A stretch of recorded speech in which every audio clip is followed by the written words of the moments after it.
Hello, welcome to HITC Sport, and Cristiano Ronaldo needs to shut his mouth. Good guys, there's reports coming out that Ronaldo, yes, Big Daddy Ronaldo, is prepared to quit Man United in the summer if they don't get the manager that he likes. As if he somehow owns the club. I'm sorry, Ronaldo, you are an employee. Manchester United should be able to go out and appoint Philip Schofield off the telly if they want, and for you to just suck it up. I'm sorry, Ronaldo, you were the one who rejected a guaranteed 4th Premier League title of your career when you said no to Manchester City, to instead sign up for 2 years of listening to Harry Maguire team talks. You are a 5-time Ballon d'Or winner and being forced to obey a former Hull City centre half. I mean, this isn't dignified. I mean, right now you're playing under a coach who a few years ago sneered at you for being too old. I mean, imagine telling a proud Ronaldo back in 2009 that when he eventually returned to Old Trafford, the blue half of Manchester will be targeting their 6th Premier League title, while United's blockbuster summer of the signing was a former Manchester City Academy reject. Make no mistake about it, this isn't a humble sporting professional. No.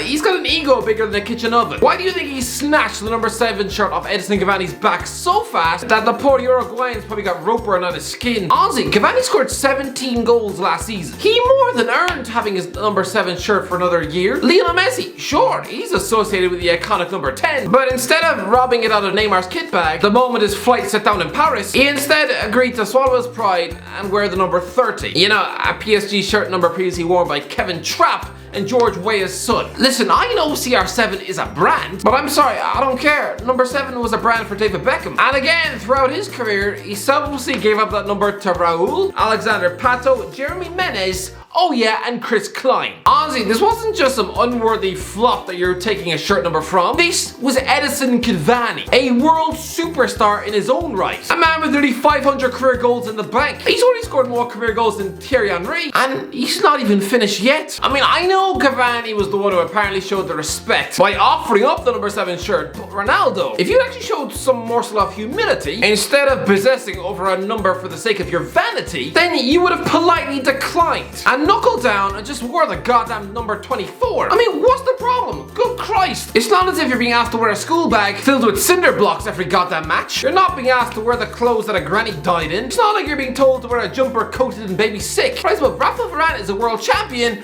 and he didn't even take the number off Phil Jones's back. So, come on. Listen, I know what you're thinking. Oh, who cares if he wants a number 7 shirt? Go eat a plate of donkey feces, you Irish goblin. No, listen, I don't want Ronaldo drowned in a bath for the sheer crime of wanting his number 7 shirt back. No, it's not that. But it just shows that right now that Ronaldo's ego is coming before the betterment of the club and his teammates. Listen, I know it is tempting to continue to play an iconic world superstar up front for a club like Manchester United, but lads, this is a player that you bought in 2003. Tell a Manchester United fan back then that this frustrating, gangly, fancy Dan winger obsessed with stepovers and tricks, someone with the body strength of a Capri Sun and the goal scoring ability of a broken couch, tell them back then that 19 years later he'd be playing for you as a lone centre forward every goddamn match. I guarantee you those same Manchester United fans would soon find blood in their stool. The stress of it, because back then, the club had a world-class elite Ruud van Nistelrooy playing up front at the peak of his powers. The fact is that in 3 weeks, Ronaldo turns 37 years of age. That is old. Listen, I'm not ageist, okay? But like when I see an elderly pensioner walking down the street, no, I don't instantly feel like throwing hot coffee in his face. I don't wait outside nursing homes ready to throw a bucket of paint at the old person bus. I mean, when I watch Last of the Summer Wine, no, I don't instantly mail death threats to the BBC. No, none of that. But I'm sorry. Manchester United centre forwards need to be multifaceted. But right now, you're accommodating a world-class finisher, yes, but someone who can barely run. I mean, I'm not blaming him for this. It's science. Forget the goals. Ronaldo has played 1,136 senior pro games in his life. I mean, I know there's a few cup games there against putting teams like Exeter and Burton Albion mix into that, but mostly he's been competing against seasoned millionaire fullbacks every week since 2002. Of course his hamstrings are now going to be tighter than a snake's foreskin. Manchester United are in such a horrible position. Ole Gunnar Solskjaer discovered this after the Everton game in September. If you drop Ronaldo, the media are going to break the news as if the police have just discovered photos of dead babies in your house. I mean, Alex Ferguson didn't help matters that day when he whispered to Khabib that you shouldn't drop your best players. Listen, I thought Solskjaer was about as tactically astute as a bowl of Rice Krispies. Absolutely, but I'm sorry,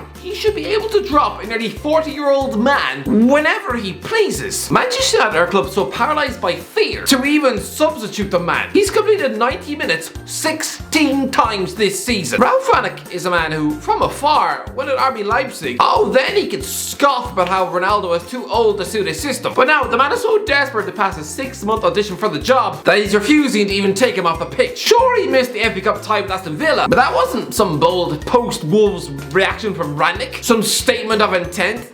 No, Ronaldo was injured. He had a muscle tweak. Honestly, this is supposed to be some hard-nosed German authoritarian. And yet here he is, bowing to the whims of arguably the most famous footballer to ever live. Ronaldo has essentially stormed back to Old Trafford, and he's calling all the shots. I wouldn't be surprised if he goes into the canteen and demands that the lunch ladies scrap the menu to instead just cater to him, serve him his favourite food. I mean, to be fair, I'm guessing the likes of Phil Jones probably just eat about 12 handfuls of chicken nuggets for lunch. So maybe they could take a plate out of Ronaldo's book, but honestly, he's probably got his own private toilet coated in gold out the back of the training ground. I mean, but to me, this shouldn't happen. This is Manchester United, and they're acting like some middle-aged, fat, balding man with a knob the size of a galaxy truffle who's so desperate to keep a celebrity wife around that he's willing to drink out of the toilet if she so commands. Ronaldo wants to leave. Those are the stories that are coming out in the papers. I mean, you might say this is just complete circus clown nonsense, and that the so-called journalists probably just scribble these stories in crayon on the back of a Burger King menu. Yes, maybe they do have the journalistic integrity of a sponge, but still, you can't blame anyone for thinking that Ronaldo's unhappy, because this is supposed to be his dream homecoming swan song, right? Back at the club of his heart, and yet he's showing the body language of a sexy, frustrated housewife. Ozzy storming off the pitch without applauding the fans, looking at his teammates as if they're knuckle-dragging peasants from Scunthorpe, throwing his hands in the air. He's scowling all the time. I mean, every time Marcus Rashford overhits a pass, Ronaldo looks like he wants to shove a cushion down his throat. Ronaldo looks like the most miserable girlfriend in the world. But you have absolutely no right to complain. You are the one who chose Manchester United in the summer. You were the one who agreed to place your career in the hands of a managerial dustbin with a CV about as impressive as a dead turkey. You should have learned from that wretched Juventus season under Andrea Pirlo. Again, another managerial McNugget who's got the tactics of an eggplant. You should have realized then that you are suited to world-class managers like Sir Alex Ferguson and Jose Mourinho. Yeah, there's another one for the Irish guy, bingo. I mean, maybe he should have signed for Manchester City, adding Pep Guardiola to his list of managerial greats that he's played for. I mean, replacing Sergio Aguero as the lone centre forward, being supplied by a cast of ridiculous ballers, instead of Scott McTominay and Fred. I guarantee you, if he was at the Etihad, he would be rivaling Mo Salah for the Golden Boot. And considering City will end up winning the Premier League, he'd have won the PFA Player of the Year. Christ, well, Ryan Giggs won that award at the age of 36, and that was out of just sheer pity. Christ, well, he only started 14 Premier League matches that season, and had weighed in with just 2 goals. He was given that award in 2009 because back then he was seen as the model professional, right? Football's ultimate good guy.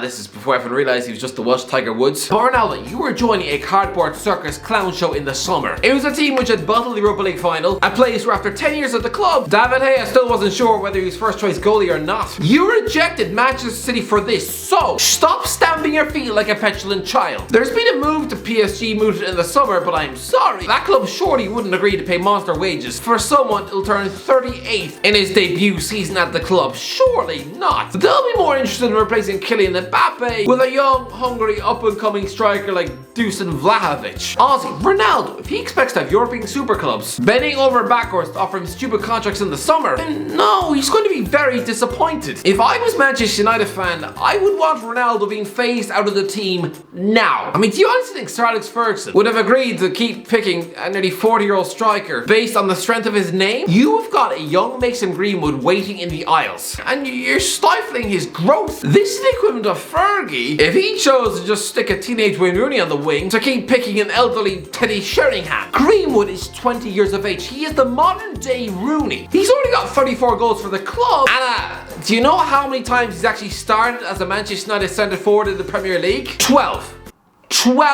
times.